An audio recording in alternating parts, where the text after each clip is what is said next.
Hello, everyone, and welcome to the Fearless Floyd Show. As always, I am your host, Fearless Floyd, and we were watching Mark Z this morning, and he had technical difficulties, didn't have any sound.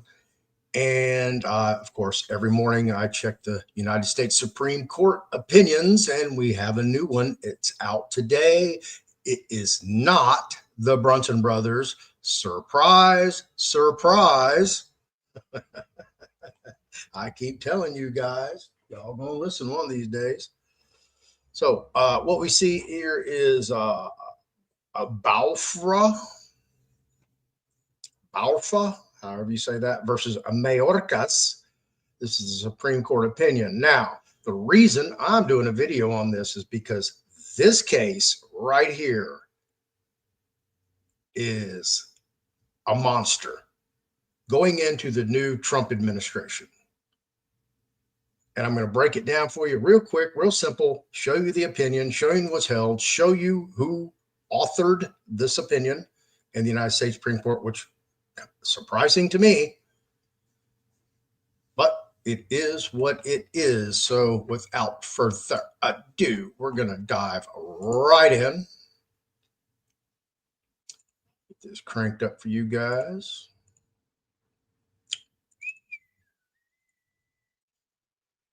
And here you go. Here's the opinion. And you see it is the October term of 2024. This is what's called a slip opinion, which means this is not the final text that will go into publication, which means the Supreme Court reporter or U.S. courts or into the lawyer's edition. All right, Supreme Court of the United States, syllabus.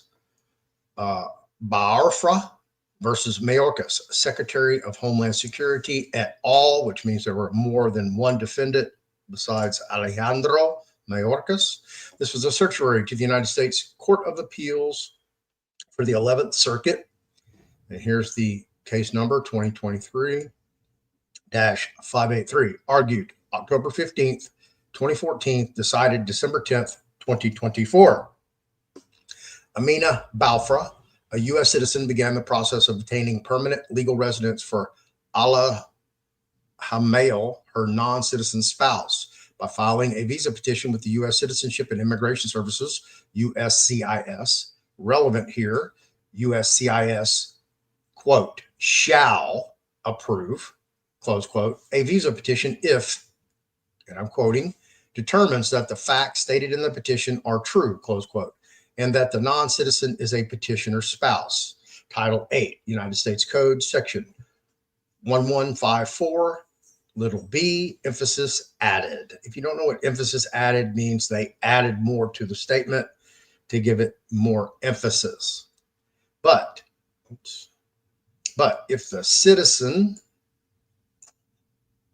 if the non-citizen has previously sought or received, let me blow this up a little bit. I know it's hard to read. There we go.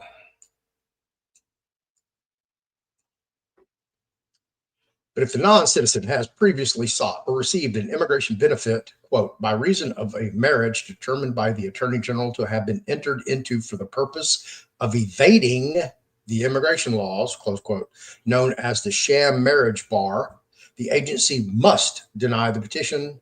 Again, Title 8 U.S.C. Section 1154C. USCIS initially approved Bouarfa's visa petition.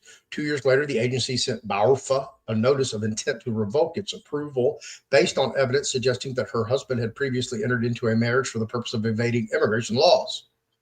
Although Bouarfa vigorously denied the evidence, the agency revoked its prior approval based on the Secretary of Homeland Security statutory authority under Section 1155 to revoke the approval of any petition for good and sufficient cause.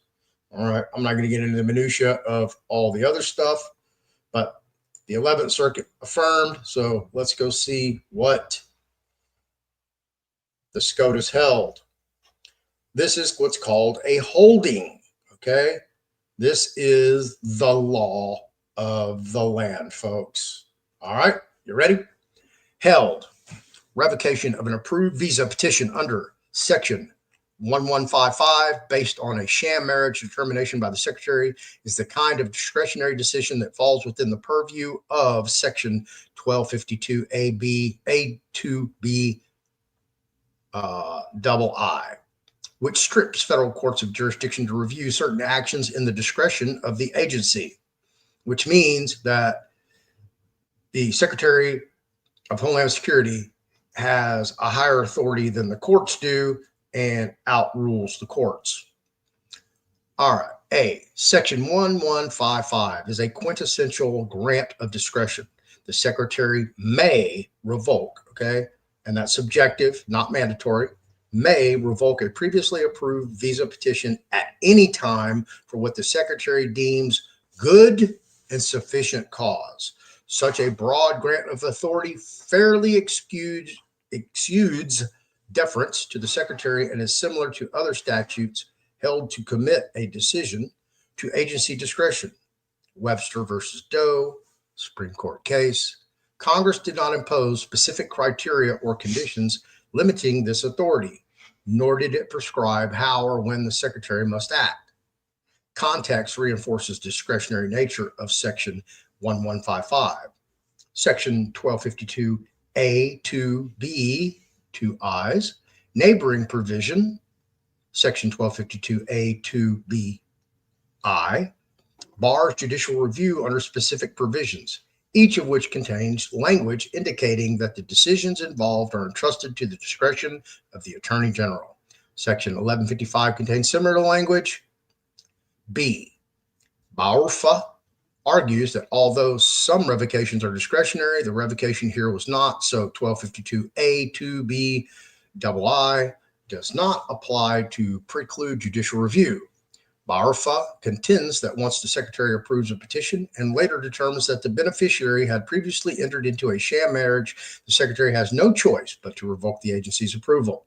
Neither the statutory text nor its context limits the Secretary's discretion in this way. 1.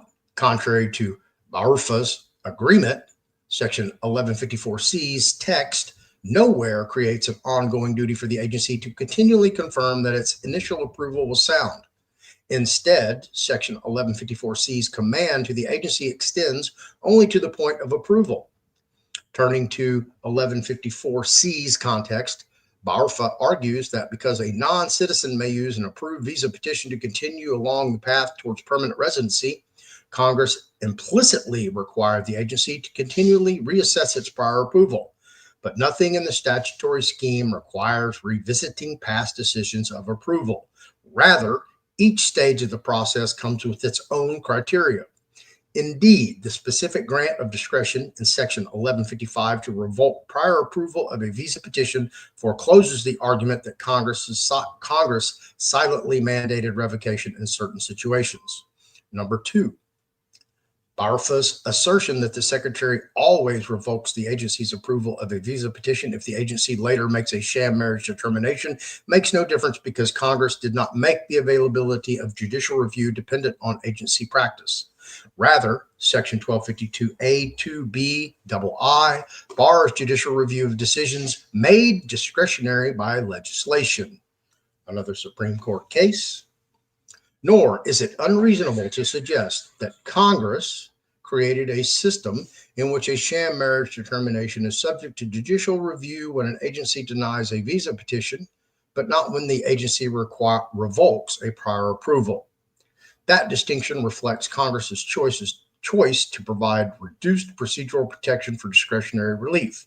Another Supreme Court case. Number 3, precedent, likewise, does not mandate Bouarfa's interpretation.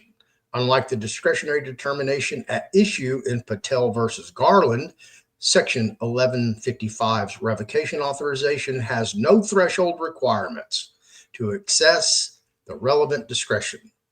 So Patel does not help Bouarfa. Finally, because the presumption that the administrative action is subject to judicial review may be overcome by clear and convincing evidence of congressional intent to preclude judicial review, Guerrero Lasprilla versus Barr, another Supreme Court case. There is no need to resort to the presumption of reviewability, where, as here, the statute is clear. Justice Jackson affirmed it, delivered the opinion for a unanimous court, folks. So this was a slam frickin' dunk. So what does that do? How is that going to play out in the future, Floyd? That means whoever Trump nominates for Department of Homeland Security, whoever gets appointed secretary by the Senate, that secretary will have full discretionary powers to start revoking visas and start booting people out of the country. Absolutely. And they have the law of land to back them up now. Thank you to a unanimous court. So watch and pay attention to that particular case, because you're going to see it a lot in the next, I would say, 4 years, probably in the next decade. They're going to be bandying that about, challenging it any shape, way, form possible, and they're not going to win.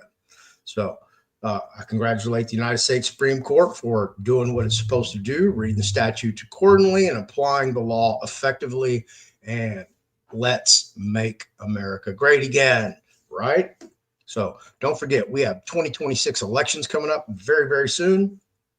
And we cannot stop now. We cannot rest on our laurels and expect the white knight to come riding in and save the day, because we are the white knights, folks. It's us. It's all these people coming across the United States in harmony, wanting to get rid of all this garbage, trash, these mentally ill people that seem to want to destroy our culture, destroy our community, import terrorists and drug dealers and human traffickers and criminals and mentally ill people, and allow them just to walk right into the country and then pay for them to be here. This is ludicrous. This is insanity. So this case right here,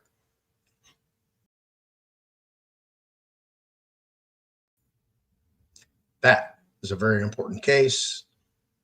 They're talking about mass deportation right now in Congress. I'm watching that, listening to, I have no idea how some of these people got on the panel.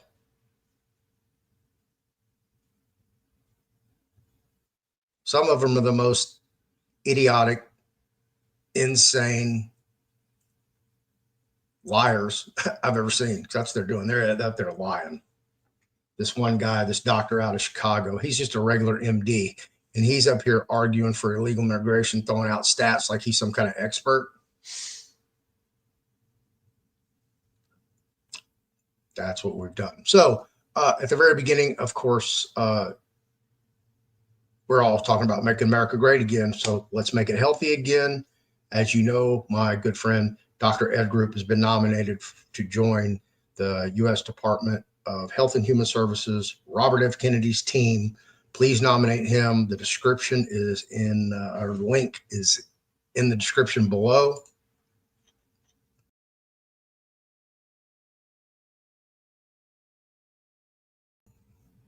I'll be sure and go support him. We can get all these chemicals out of our food, out of our water, out of our beverages, out of our air, out of our water, out of our soil. All these poisons and toxins, chemical additives, dyes, all that goes. Nanoparticles, plastic particulates. Went up to, and it's kind of off track, but while I'm talking about Ed, you know, he said that everybody that they have tested, okay, everybody that they have tested has 10% of garbage in them, which contains of nanoparticles of plastics, toxins, etc.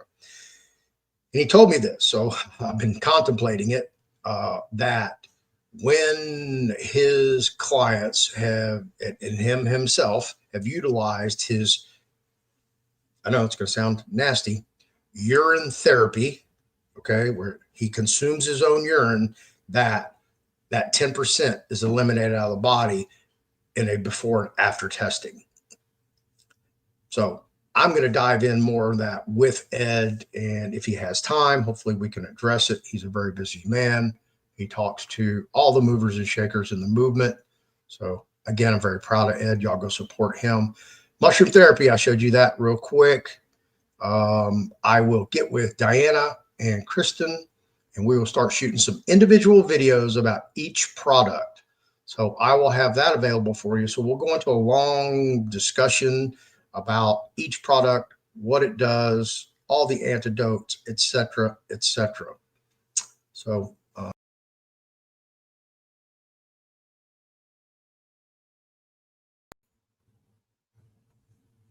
that's fearlessfloydpets.com. And if you have any questions about those products, the use, what they can be used with or for, email me, fearlessfloydpets@gmail.com. I have a bunch of videos coming up this week. I have been very prolific with Noel Benoist, former NSA whistleblower, Majestic 12 member, Man in Black. So we've already covered the three Kennedy brothers, John, Robert, and Edward. We will be moving on to Jackie O, Marilyn Monroe, some MK Ultra, some Martin Luther King. So got some good shows coming up. I believe we're in the can for the rest of December. We're going to do Noel 2 days a week, every Tuesday and Thursday. Y'all can come on and hear his stories. You're going to hear some stuff that you're not going to hear anywhere else from Noel. Okay. He dropped a couple bombshells in our videos that I don't think's been out in the public sphere yet. So it'll be real interesting to see what type of traction the videos get, but definitely when the book comes out, we can't wait for that. So check out the videos, hear it here first, only on the Fearless Floyd Show, because I try to bring you all the best of what I got and just in the search for the truth. So hang on tight. Got some good shows for you. Let me see what else that we're going to talk about. We're going to talk about the Warren Commission report. We're going to talk about the creation of the National Security Agency. We're going to talk about Roswell. We're going to talk about the Church Committee. We're going to talk about deep underground military bases. We're going to talk about Bob Lazar. Yeah, Bob Lazar. Yeah. Talk about cloning. So we're going to take some deep dives and bring you some good shows. So new information that's not ever been released out into the public that you're only going to hear here on the Fearless Floyd Show from Noel Benoist. If you don't know who Noel Benoist is, here you go.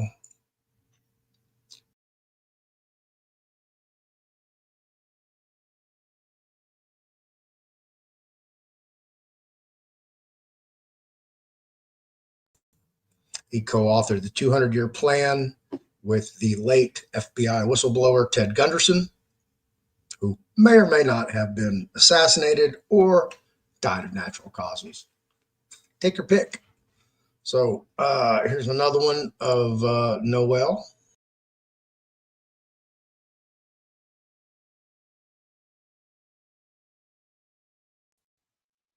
And yes, that is Leonardo DiCaprio on the back of Noel on the set of The Quick and the Dead, the movie with Sharon Stone and Gene Hackman, Leonardo DiCaprio, and a host of other megastars.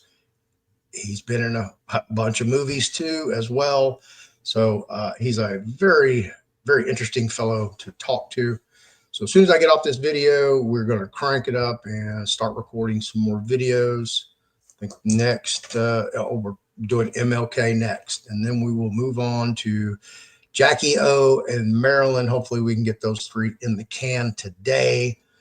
Coming up tomorrow, Wednesday at high noon, I will be talking about life on the private side. I will have some special guests. I have a couple lined up, but they're going to come on, do a little quick spiel. I'm not going to have them on together. They're going to be separately, and we're going to have a little discussion. And then Thursday, of course, I will have the overachiever. That's the only thing I can say about Corey. I believe he's written 9 books. He's not yet 25 years old. A very prolific orator, a kid with a mind that, and I don't mean to call him a kid. He's a fine young man, just a stellar mind, incredible person. So he's trying to get all those millennials, Gen Xers, Gen Zers, whatever they are now, on the same page to enlighten them about how the world really works, how it should work, and how they're being institutionalized, programmed, dumbed down, miseducated, et cetera, et cetera. So Corey will be on Thursday at high noon. I always look forward to speaking with him. Catch that show. You're going to be very, very impressed with Corey. I'm just happy to introduce you to him. Friday on the 13th. Golly, I don't even know what I have scheduled on the 13th. I can't remember. Let's go look, Floyd. I did all this late last night. I don't know. I was up till like 1 or working or something. I don't know. I looked at my watch. I was like, how many hours did I put in today? I don't know, 13, 14 hours. So this is the homepage as you scroll down. I just added this, upcoming shows and guests. And of course, here's Noel talking about the JFK story, part 1 of 3.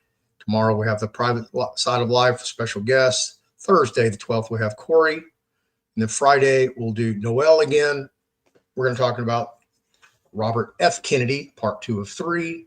And then next Tuesday, on the 17th, we will polish up the part 3 Kennedy brothers story with the Edward Kennedy story.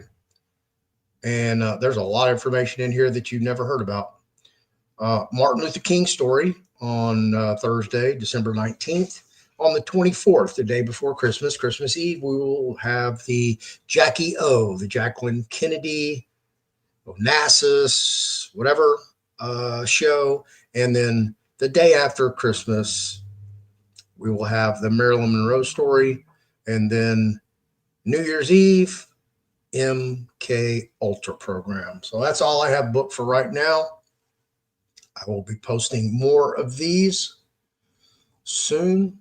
So stay tuned. I will have guests in between there. So you see, I have Noel running every Tuesday and Thursday. So Wednesday and Friday, I will have other guests on, and I am lining them up. It is the holidays. People are busy. Things are going on.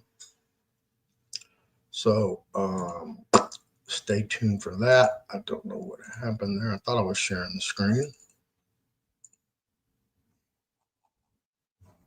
There you go.